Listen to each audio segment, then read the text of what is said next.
Last year's Masters, Phil Mickelson took a 6-iron off pine straw between two trees on the 13th hole, pulling off a shot so risky and so exquisite, we were convinced it would prove to be the portrait that defined his third green jacket.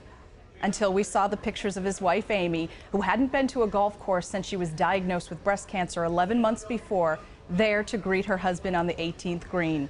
Shortly after his win, Phil began dealing with his own health issues that at times left him in a near crippled state.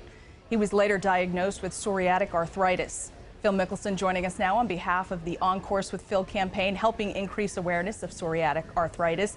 Phil, take us back to last summer at the time of your diagnosis. What were you going through? Michelle, I was really concerned. You know, I just experienced a great moment at the Masters. It was one of our most emotional highs, and Amy was just getting past or starting to get in a much better place. And then the U.S. Open came, and the week before, I started experiencing some severe joint pain and difficulty to move. The week after the U.S. Open, I was on vacation with my family, and I wasn't able to get out of bed. I couldn't get up. I was extremely worried about what this meant, not just for my golf career, but just for my daily life and activities with my kids.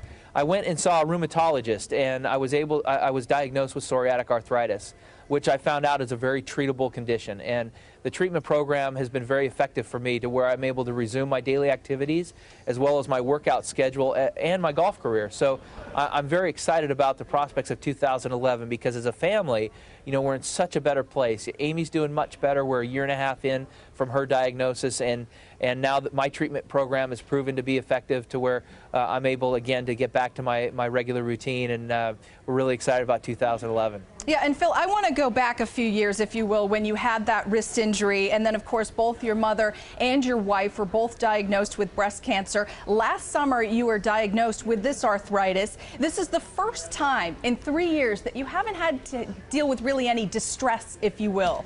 What is your state of mind this season? I think that's a great way of phrasing it, Michelle, because at the end of 2010, Amy and I decided to just try to put that year behind us. It was a difficult time for us, and look forward to move on to 2011. And now that she's doing better, our kids are doing well, and my health is in a much more manageable state, we're really excited about the upcoming prospects of 2011.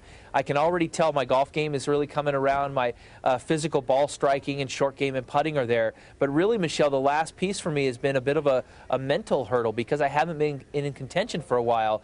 I haven't dealt with or been in the proper frame of mind to compete effectively. My mind has been racing in on things that I can't control as opposed to focusing in on the things that I can control and creating good golf shots. But I feel like it's pretty close to clicking.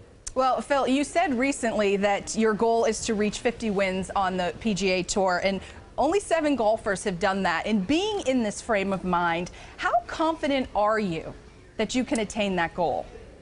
Well, I feel like because I physically feel like I'm able to practice hard and work hard, that I'll be able to regain my form and play at a high level and be able to get back on the winning track like I had done for 18 years throughout my professional career. So I'm very confident. I wouldn't have stated that goal if I didn't feel like it was going to be attainable. So I'm excited about that, to be a part of such an elite group if I'm able to accomplish that and get back to my competing and hopefully winning championships here. Well, of course, Phil, Tiger chasing Jack for those major championships. And in the Golf Channel's first State of the Game live special Friday night, Johnny Miller compared Wood's decline to Mike Tyson, saying, "It's a little bit like a Mike Tyson story, to be honest with you. Sort of invincible, scared everybody, performed quickly under pressure until a Buster Douglas came along. His life crumbled."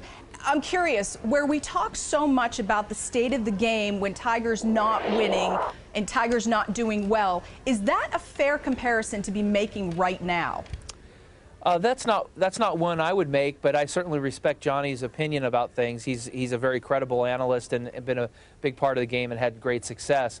But I really see, from when I've played with Tiger the last few times, I see his game really getting back to where it was. And, you know, the last year and a half, Tiger hasn't played his best. I've had some things, a number of things have been going on, and he and I haven't performed at our high level, and consequently, it's left room for other players to come and compete for the top few spots in the world rankings. But I'm excited now that that my condition is being managed well, and I think he's getting past some of his stuff now that I expect he and I to have a good year and to get back up on top of those rankings.